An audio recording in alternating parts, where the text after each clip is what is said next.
안녕하세요. 호주 요리 유학 이민 취업 전문 셰프크루 대표 젤입니다. 많은 분들이 12월 국경이 열리고 나서 호주로 많이 들어오고 계시죠? 저희도 유학생 혹은 워홀 분들이 12월부터 현재까지 약 60여 명 정도 들어오셨습니다. 격리나 입국에 관련된 부분들은 거의 예전으로 돌아갔다라고 말할 정도라서 이에 대해서는 별다른 이야기를 하지 않겠습니다. 그리고 입국 시 저희가 그 당시의 규정으로 행정 진행 단톡방에서 따로 안내 사항을 드리니까 걱정하지 않으셔도 돼요. 그보다도 현재 가장 문제가 되고 있는 부분은 학생들의 숙소입니다. 일반적으로 쉐어라고 불리는 자취 생활을 하게 되는데 가장 기본적인 사항은 제가 영상으로 이미 만들어 놓았으니까 꼭 유학을 계획하시는 분들은 참고하시길 바랄게요. 오늘은 코로나 이후 바뀐 쉐어 시장과 알아두어야 할 것들과 팁 등에 대해서 간단하게 정리를 해드리도록 하겠습니다. 우선 예전과 달라진 점은 쉐어 집이 별로 없다는 겁니다. 매물이 나와 있어야 비교도 하고 고민도 하는데 일단 정말 쉐어 집이 많이 없어요. 많은 신입생분들이 이런 부분 때문에 이제 스트레스 아닌 스트레스를 받고 있는 것도 사실이죠. 가격도 예전에 비해 조금 올랐다라고 말할 수 있는 동네도 있긴 한데 비용적인 면에서 달라졌다기보다는 저렴한 옵션들이 많이 사라졌다라고 보는 편이 맞을 것 같습니다. 쉐어라는 공간을 그저 잠만 자는 공간으로 생각하고 저렴한 옵션을 찾는 분들께서는 조금 예전보다 어려움이 많으실 거예요. 저희가 비자가 승인되면 쉐어를 찾는 방법에 대해서 안내가 나갈 겁니다. 아주 간단하고 딱 두 개의 사이트만 보시면 돼요.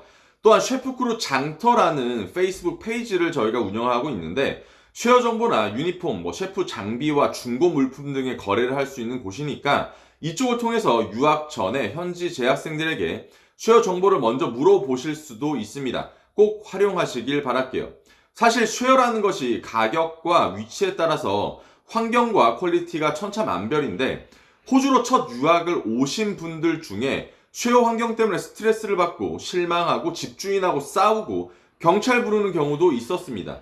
그만큼 낯선 환경에 쉽게 적응하지 못하거나 이런 학생들을 등쳐먹는 분들이 가끔 있다는 거죠. 그래서 원래 쉐어집은 직접 보고 현지에서 골라야 하는 게 맞습니다. 호주나라라는 한인 사이트나 검출이라고 하는 호주 사이트의 사진과 실제 환경은 다를 수 있으니까요. 그리고 쉐어라는 특성상 같이 사는 분들의 성향과 패턴에 따라서 분위기가 많이 달라지니까 도착 후 일주일간은 에어비앤비나 단기 쉐어를 구하고 돈은 조금 더 쓰더라도 좋은 환경에서 지내시길 권장드립니다.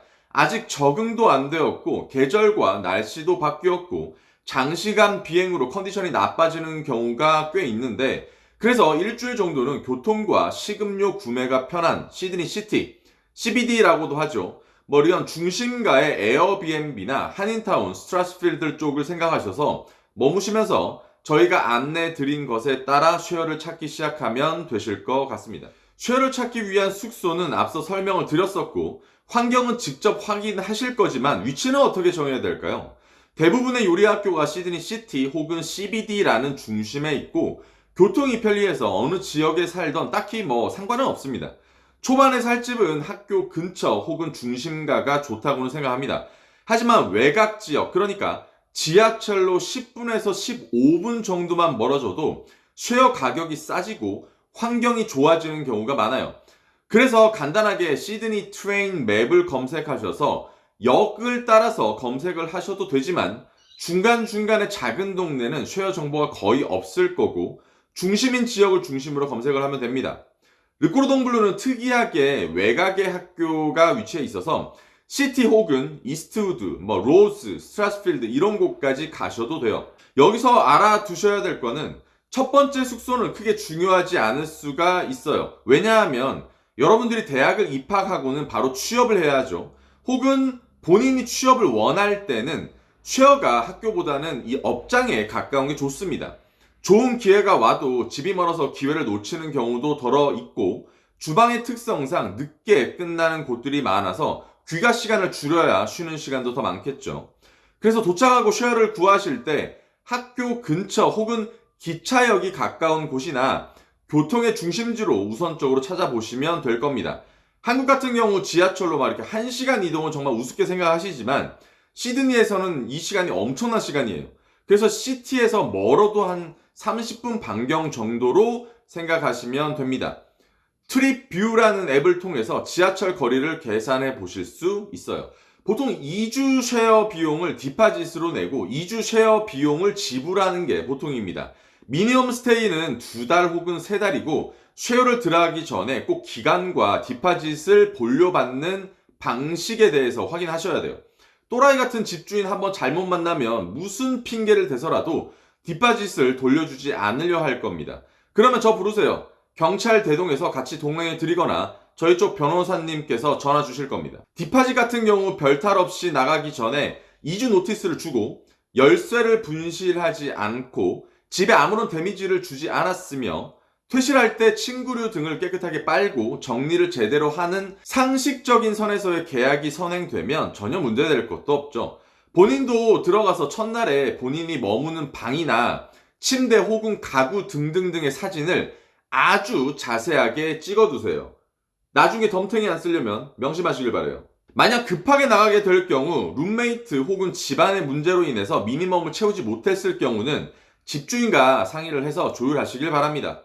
룸메이트를 안 만드는 방법은 독방을 쓰시는 거죠. 하지만 비싸잖아요. 그래서 2인 1실이 가장 현실적인 답이 될 거지만 옆에 누군가가 같이 살아야 된다는 거 인지하셔야죠. 좋을 수도 나쁠 수도 아예 존재감이 없을 수도 있어요.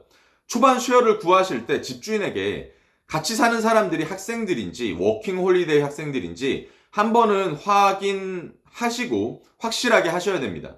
생활 패턴이 다르고 집을 쉬는 공간 혹은 즐기는 공간으로 생각하는 의견이 다르면 지옥이 시작되겠죠. 그래서 앞서 설명드린 셰프크루 장터라는 곳을 이용하셨으면 해요. 그래도 같은 목적 혹은 같은 학교, 비슷한 미래를 그리는 사람끼리 같이 살면 좋다고 생각합니다. 오시게 되면 저희 바베큐 행사나 직업교육 등 동기나 재학생들을 많이 만나실 텐데 그때 친해지셔서 쉐어를 같이 구하시는 것도 좋다고 봅니다. 전 사실 한국인 동기들 혹은 재학생 혹은 졸업생 선배님들과 기회가 된다면 같이 사시는 걸 강력하게 추천드립니다. 환경은 비슷비슷할 거라고 봅니다. 오히려 외국인 쉐어가 환경이 더 좋을 수도 있어요. 단지 좋다라는 건 비용과 관련이 많다 정도는 알아두시고요. 외국인 쉐어의 가장 큰 단점이라 하면 생활이나 노는 문화의 차이라고 볼 수 있습니다. 굉장히 시끄럽고 자유스러움으로 인해서 본인이 불편해질 수도 있어요. 반대로 사생활이나 맺고 끊음은 또 깔끔할 수도 있지만 이것도 복불복. 영어를 배울 수 있다? 저는 사실 글쎄요. 이것도 어떤 사람을 만나느냐에 따라서 다르지만 영어에 대한 목적이라면 업장이나 학교에서 질리도록 쓰시고 배우실 거니까 집에서만큼은 한국 사람들이랑 소주 마시는 게 저는 언어적 스트레스를 해소하는데 좋다고 생각하는 일인입니다. 쉐어 비용을 내면 집주인 혹은 마스터라고 불리는 사람에게 영수증 혹은 간단한 증서를 만들어 달라고 하십시오. 보통은 다 내줍니다. 그래도 조심해서 나쁠 거는 없으니까요.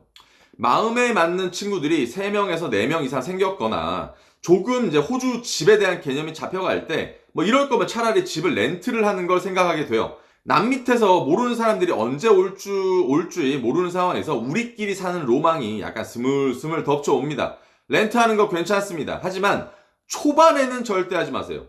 어느 정도 호주에 적응을 하고 내 옆에 있는 사람의 성향을 잘 파악했다 싶을 때 그때 하십시오. 괜히 렌트했다가 되돌릴 수 없는 상황까지 가거나 의절하는 경우도 많이 생겨요.